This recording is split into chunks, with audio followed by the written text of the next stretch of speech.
La tourbière de Machet, on a commencé à entendre parler de tourbière clairement au moment de la réserve. Nous, on parlait toujours de l'étang de Machet. On parlait surtout de la forêt tout autour. C'était les aventuriers. Hein.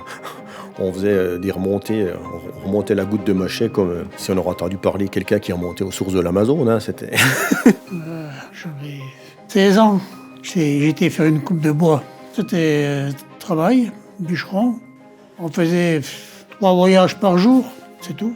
Les journées étaient très courtes, puis le temps de monter déjà. Quand il y avait de la neige, j'étais à pied, acheté sur le dos. Aussi, on fauchait, Machet. Les parents fauchaient, on séchait le foin, on descendait avec le bœuf.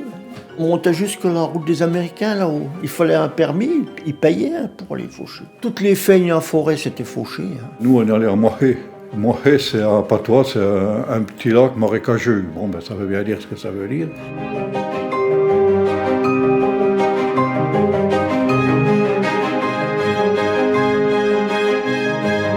J'ai essayé d'aller à la pêche avec un copain. J'avais à peu près une quinzaine d'années. Mais avant, j'avais pas le droit d'y aller. Hein. Mes parents m'y interdisaient. Hein.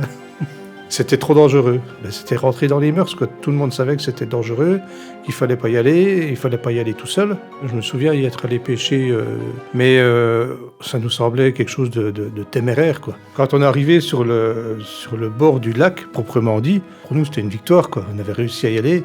J'y pense encore aujourd'hui, 40 ans après, donc...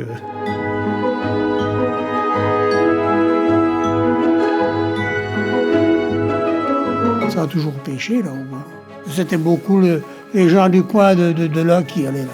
Moi, j'ai commencé avec 6 mètres en bambou, une canne, et puis un bouchon, un hameçon, puis un verre. C'était très difficile d'accès pour aller au-devant. Il n'y avait qu'un accès, en fait. Hein. Oui. Il n'y avait qu'un accès pour y aller. Hein. Sur la peau, il y avait plusieurs passages pour aller là, mais au départ, c'était une place qu'on descendait. Alors il y avait des passages, ils avaient mis des planches, et puis on pouvait, mais il ne fallait pas se déporter. Hein.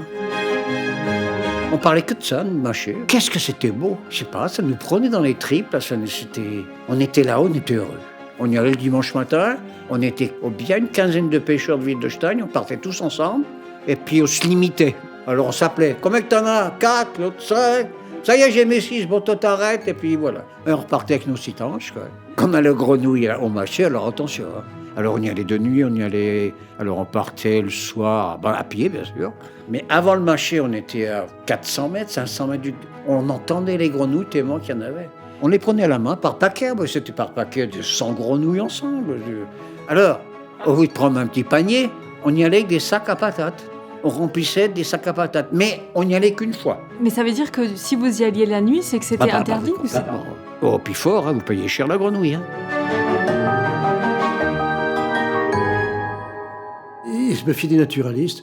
A posteriori, il n'avait pas totalement tort, mais puisque ça a débouché à l'arrêté de protection de biotopes.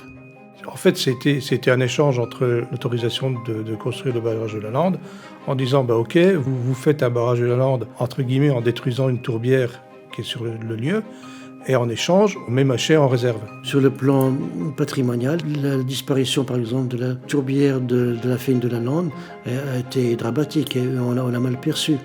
Il y a une levée de bouclier des naturalistes locaux, des associations de protection de la nature, et puis des scientifiques qui avaient inventorié ces sites-là.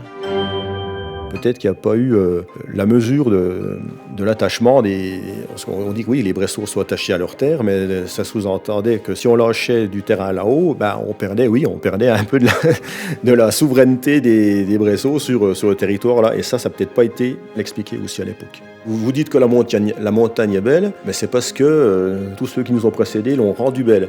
Je suis né là. Et puis j'ai une devise qui disait que quand on est né dans les Vosges, on n'a pas à penser au voyage. Il faut savoir regarder la nature. On ne trouvera pas 2 arbres identiques si on sait les regarder. Et quand les réserves ont été créées, justement, est-ce que vous aviez imaginé que c'était des espaces qu'il fallait préserver ?